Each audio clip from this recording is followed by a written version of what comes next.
Olá, bem-vindos a mais um dos nossos cafés, mais um episódio do Hematotalks.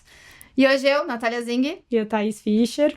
vamos falar sobre um assunto que a gente gosta muito, linfoma de células T. Então, assim, já desmistificando aquela história de, o linfoma, ele é Hodgkin ou não Hodgkin? Depois, acho que muitas pessoas ainda acreditam que os linfomas são de células B. Acho que poucas pessoas sabem que dentre algumas das classificações dos linfomas, tem também a origem celular.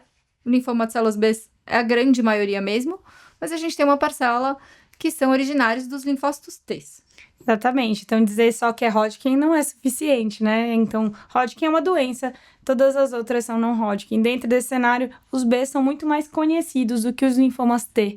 Então, os linfomas T, é verdade que eles são mais raros, então a gente vai ver menos mesmo, mas existem muito a fazer, né? Então, aproveitando o ensejo que a gente acabou de sair de um evento de T, sim, eles são mais raros, eles têm uma epidemiologia diferente no mundo, né? A gente tem alguns trabalhos sobre isso, a gente depois bota lá na referência de epidemiologia do Brasil, do mundo e da América Latina. E muito vai em paralelo com epidemiologias virais. Exatamente, com a prevalência de Epstein-Barr, de HTLV, HHV6. Esses linfomas, então, estão fortemente relacionados à epidemiologia viral. Eles respeitam onde é mais frequente EBV, é mais frequente NKT, onde é mais frequente HTLV, é mais frequente ATL. Então, mas sim, é um grupo heterogêneo. Eu costumo falar que eles são como uma quimera, né? Então, são várias doenças agrupadas juntas e que a gente cada vez mais vai segregá-las. Então, ela é rara. A gente vai cada vez mais achar mais uma classificação. Exatamente, ela é rara, difícil o diagnóstico, porque o patologista, se ele olhar só a lâmina, ele talvez não consiga dar o diagnóstico, ele precisa da epidemiologia viral. E não consiga identificar que é uma célula anômala, Exatamente, né? Às vezes não é racional, né? Pode passar como um linfoma reacional. Exatamente. Quer dizer, linfoma não, né? Um linfócito reacional. E aí, então, precisa da epidemiologia viral, precisa da história clínica do doente, você sabe de onde esse paciente veio, para que você possa ser mais assertivo. E acho que, assim, uma outra classificação ainda é a apresentação clínica. Exatamente. Então, além dele ter várias outras classificações histológicas, que o patologista que vai nos ajudar a diferenciar, tem a apresentação clínica, né? Então, ele pode ser nodal, o cutâneo. É o acometimento do linfonodo. Exatamente. Ele pode ser extranodal, quando é outro tecido, que também é, às vezes, um assunto que também nem sempre todo mundo sabe, que o linfoma pode acometer qualquer tecido. Exato. Então, outro tecido que não o linfonodo. E, às vezes, elas podem vir concomitantes, né? O leucêmico, quando a gente encontra esses linfócitos T no sangue. E a forma cutânea. Exatamente, que ainda é um capítulo à parte, né, separado. Então, vamos ver que ele é uma doença mais rara, que tem uma epidemiologia que varia no longo do mundo, em que o diagnóstico é mais difícil, a gente pode hoje em dia lançar mão do receptor de célula T, que não é amplamente difundido, em que o patologista só olhando a lâmina não é capaz de fechar o diagnóstico, precisa da história clínica, de onde veio e as características dessa doença, para que a gente possa, aí sim, seguir o tratamento. E aí, além de todas essas dificuldades, não ter um algoritmo clássico, com exceção do anaplásico, de grandes células ALK positivos, outros são sempre diagnósticos de exclusão. Né? Além de tudo isso, a gente ainda trata eles à semelhança dos linfomas B agressivos, num esquema que a gente chama... A gente sempre rouba, né? Exatamente. A gente sempre rouba o nosso conhecimento do B e leva ele pro T. E é muito interessante trazer isso, porque o CHOP, ele vem pro backbone do T, ou seja, para a espinha dorsal do tratamento do T, de um trabalho super antigo, falando que os linfomas agressivos precisam ser tratados com CHOP. E nenhum paciente tinha sido incluído com T. E ainda assim, a gente toma esse backbone e é muito difícil você trocar. Né? A gente tem 2 estudos fase 3 que são muito relevantes em se falar de linfoma T na primeira linha. Mas ainda só um pouquinho antes. Ainda nesse cenário, a gente também tentou, uma época, intensificar esse CHOP, que também não eram estudos randomizados, fase 3, que é realmente a metodologia que a gente mais quer. Na tentativa, justamente, fala, poxa, a gente tem uns pacientes com linfoma de células T que são mais agressivos que os Bs. Tem outros também que às vezes são mais indolentes. Sim. Mas, no geral, é uma doença mais agressiva. Então, vamos tentar intensificar mais a quimioterapia, que é o CHOEP, né? Pela inclusão do etoposídeo. Então, muito tempo, a gente ficou entre CHOP e CHOEP. E o CHOEP voltado para o paciente mais jovem também, que tolerava melhor. E já que você trouxe esse detalhe, então eu trouxe que o SHOP não tinha nenhum paciente incluído com T.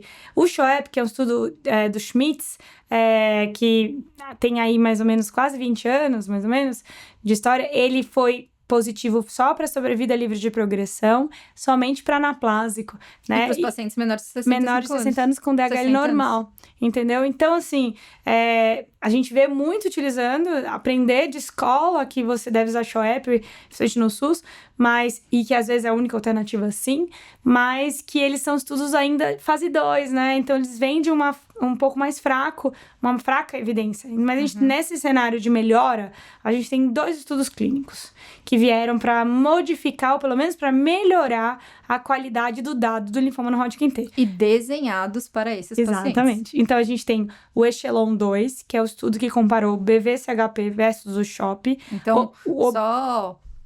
traduzindo. O que é? Foi a inclusão do brentuximab, né? Que é um anticorpo, droga conjugada anti-CD30. Então, a gente tem o R-SHOP no B, que o rituximab é um anticorpo monoclonal anti-CD20. Aí ficou sem ele, né? Obviamente, já que o linfócito T não expressa o CD20. E aí, eles fizeram esse desenho, então, colocando o brentuximab com esse alvo CD30 terapêutico. E aí tira a vincristina pra gente não agregar toxicidade. Porque o brentuximab vedotin, ele é neuropático, né? Por causa da vedotina. Então, a gente tira o oncovin, né? Que é a vincristina, pra tentar diminuir a neurotoxicidade. Então, ele compara brentuximab vedotin com o backbone CHP versus o SHOP. O objetivo do estudo era ganho de sobrevida livre de progressão, o qual ele atingiu, mas além disso, ele teve ganho de sobrevida global. Lembrando que esse estudo foi desenhado para ter uma predominância de anaplásico de grandes células, 70%. Na época, ainda se acreditava que a resposta do CD30 ela ia estar vinculada com a expressão em porcentagem da célula.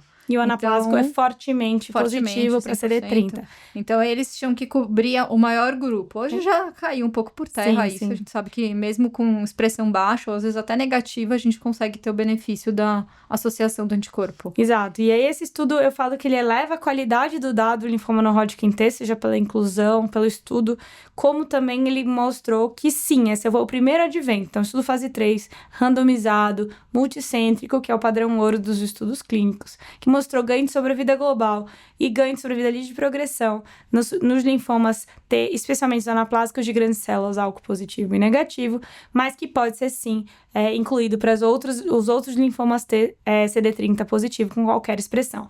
Para o estudo, foi incluído o CD30 acima de 10%, mas a gente sabe que o CD30 é suficiente. A presença do CD30 já é suficiente. A gente teve um outro estudo que a gente estava esperando muito, que era o Romidepsina SHOP, que aí a gente entra nos outros cenários, né, de drogas que agem na epigenética celular, agem na transcrição e tradução celular, e que infelizmente é um estudo negativo, né, ele não teve ganho de sobrevida global, nem de sobrevida de progressão, que era o objetivo era sobrevida de progressão, mas ele trouxe um dado muito interessante, que foi o benefício no subtipo T follicular helper.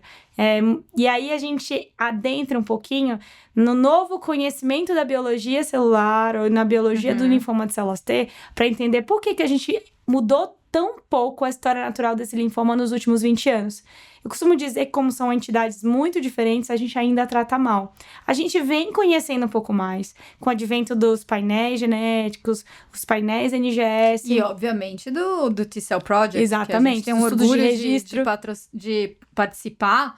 Então, só um parênteses, assim, o quanto que realmente é um estudo que há alguns anos, né, a gente vem trabalhando de forma internacional e também nacional aqui no Brasil. Capitaneado pelo Dr. Chiattoni, né? Exato. Então, assim, é óbvio que estudo de registro sempre é muito difícil, mas é de extrema importância, porque a gente precisa conhecer melhor a nossa população para tratar melhor de tudo, né? Então, a gente precisa conhecer melhor a epidemiologia, a gente precisa conhecer melhor a biologia da doença, para assim a gente poder tratar melhor. E aí, é exatamente assim que a gente começou a entender melhor esse linfócito T helper e continua, Thaís. E aí é muito interessante porque quando você começa a entender que talvez a biologia da doença seja diferente, a gente começa a buscar alternativas de tratamento. Foi uma pergunta até que trouxe pra gente. A gente vai caminhar para algum momento alternativas sem quimioterapia clássica? E aí, quando a gente estuda um pouquinho melhor a biologia do linfoma não Hodgkin T, obviamente que são entidades muito diferentes, a gente já conhece um pouco mais do linfoma de células T periféricas em outras especificações, conhece o GATA3, conhece o TPX21, né, então com perfis de resposta diferente, a gente conhece a anaplásico, que tem o DUSP22, o TP63, com diferentes comportamentos também, mas a gente entende o T follicular helper como uma entidade enriquecida com fenômenos mieloides, então ela tem TET2 mutado, Tanto que a gente usa medicações EZH2, exatamente. que a gente conhece, tipo, azacitidina, que a gente conhece muito nas doenças mieloides, a gente já começa a usar também nos linfomas T. E aí a gente sabe que o linfoma T, ele é enriquecido com mecanismos epigenéticos. E aí eu fui estudar um monte para tentar explicar o que é epigenética, né? Então, basicamente, você tem um cromossoma. O cromossoma, ele tem a cromatina, que tem mais de 3 metros, né? Então, e a gente consegue condensá-la. Enrolar, para deixar bem pequenininho em micrômeros. E a proteína que se usa para enrolar essa fita chama histona. E a histona, basicamente, ela deixa o DNA acessível para ser traduzido ou não para uma proteína. E aí, esse mecanismo que são a metilação e a acetilação do DNA, que basicamente ele vai ser lido ou não vai ser lido, o O'Connor fala muito, eu acho muito legal que ele fala que a acetilação e metilação nada mais é do que os writers, ou seja, os escritores, ou os erasers, os que apagam. Então, se você deixar o DNA aberto ou fechado para ele ser lido ou não lido. E quando a gente tem um erro ou uma mutação, ele ficar fechado, ele também deixa protegido da ação das drogas, né? Então, quando você aprendeu que existe a epigenética e aprendeu a usar isso a nosso favor, que são as drogas que agem na epigenética, a gente entende que talvez o caminho para o tratamento do linfoma não Hodgkin T, que ainda é muito ruim, com taxas de sobrevidas ruins, com desfechos ruins, talvez seja porque a gente esteja usando o backbone e a espinha dorsal errada com o backbone shop. Então, sim, no T follicular helper, eu acredito que desses seja o que primeiro a gente vai sair da quimioterapia com drogas combinadas. Já existe aprovação no Brasil dos inibidores de deacetilase, né, que é o belinostat, que realmente aumentam a apoptose lá, aumentam a ação. A gente teve um estudo clínico no Brasil que muitos centros participaram, que era o nanatinostat com valganciclovir, já que a gente sabe da participação do Epstein-Barr. Então, mostrando que talvez a gente... eu terminei a aula, enfim, no final de semana, dizendo que a gente precisa sim ser otimista em relação ao tratamento do linfoma não Hodgkin T, especialmente quando a gente sair do backbone shop. Só que é difícil, porque são doenças raras, como a gente já falou, são trials milionários. Ainda é mais difícil ainda, Exatamente. Porque o N vai ser pequeno, o número de participantes pequeno. E só um E aí detalhe... tem uma pergunta, então, pra você, Só um detalhe, só pra... A gente fala muito do Echelon, mas foram milhões de dólares para poder ter um desfecho positivo, mudar pelo menos esse desfecho anaplásico, e quase 20 anos de randomização para esses dois estudos. Imagina, 20 anos de randomização e um estudo ser negativo. Então, a gente tá mudando, mas é difícil sim mudar, porque a gente tá diante de entidades raras. Mas eu sim acredito que é uma luz no fim do túnel aí para novas combinações, azacitidina com romidepsina, né? Então, existem novas drogas, novos caminhos pra gente seguir. E o transplante? A gente ainda transplanta em primeira remissão? Ou seja, faz uma linha de tratamento, por exemplo, BV-CHP, o Echelon, 6 meses... Resposta completa. Eu preciso transplantar ou não preciso transplantar? Você sabe que acho que eu recebi essa pergunta, foram umas 3 perguntas exatamente nesse contexto. Os dados que a gente tem de transplantar em primeira linha são estudos retrospectivos de coortes. Geralmente há uma sugestão de que eles foram muito selecionados, né? Porque quem consegue chegar no transplante geralmente é melhor. Então, as análises... O paciente é clinicamente melhor e ele respondeu, né? E a doença também é melhor. Assim. Exato. Pelo menos a doença respondeu o tratamento. Os guidelines, tanto no NCCN quanto os europeus, ainda recomendam, com exceção do anaplásico de grande célula algo positivo muito jovem e IPI baixo, que você pode deixar para o segundo momento. Até no Echelon, realmente, né? Muita gente ficou questionando isso. Isso não era uma pergunta do estudo. O transplante ficou a critério do investigador, então o estudo não responde essa pergunta. E aí a gente continua seguindo como era preconizado na maioria dos centros, né? Então, só esses pacientes, como você falou, que são de bem mais baixo risco, né? Então, o ALK positivo, com IPI mais baixo, esses realmente a gente pode não transplantar. Mas normalmente essa ideia do transplante me falaram assim: você não acha que a gente vai abandonar? Eu falei, eu acredito que sim. Quando a gente souber tratar melhor, Quando a gente tratar melhor, provavelmente a primeira gente vai linha. abandonar. Assim como a gente vem abandonando no manto, né? Que era uma grande. Exato. Basicamente, eu falo que esse conceito vem do mesmo conceito do shopping, vem todos os linfomas que respondem mal e que tem o tempo para progressão é pequeno, a tendência nossa é tentar consolidar para aprofundar a resposta. Vem daí esse conceito. E do conceito, a grosso modo, de que tem que bater com força, né? Exato, E a exato. gente vai agora aprendendo a bater com jeito e mais assertivo. Então, sim, a gente ainda indica na primeira linha, acredito que a gente vai deixar de indicar, e aí talvez, para quem sabe, quando a gente conseguir separar melhor, escolher quem vai para halogênico e não para autólogo, propriamente dito. Existe um estudo em andamento do LISA Group, que chama Transcript Trial, em que ele faz químio, aí sugere fazer transplante versus não transplante, que vai demorar um tempo para ter essa resposta, mas ele tem como objetivo CAR-T responder. também, né? Acho que outra pergunta com certeza vai ser em relação a CAR-T para ter. Então, a gente falava que não existia essa possibilidade de CAR-T para ter, porque a aplasia de célula T é incompatível com a vida, né? Vídeo HIV, os pacientes morriam de infecção. Então, tinham alvos difíceis, contaminação do produto com a célula T doente. Sim. Então, aparentemente, parecia uma necessidade não atendida. Ano passado, teve a publicação no artigo na Blood, primeiro semestre, um CAR-T CD5 para T.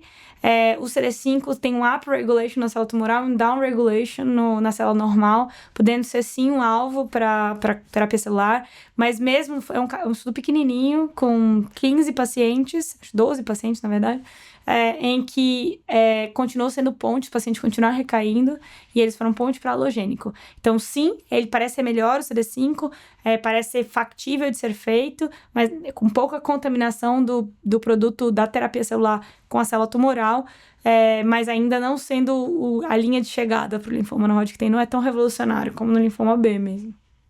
Sim. Então tá ótimo. Acho que a gente já discutiu bastante sobre T. Agora Convidar que a pra gente deixar vai as perguntas. falar mais sobre também linfoma cutâneo, Sim, especificamente. E muito obrigada.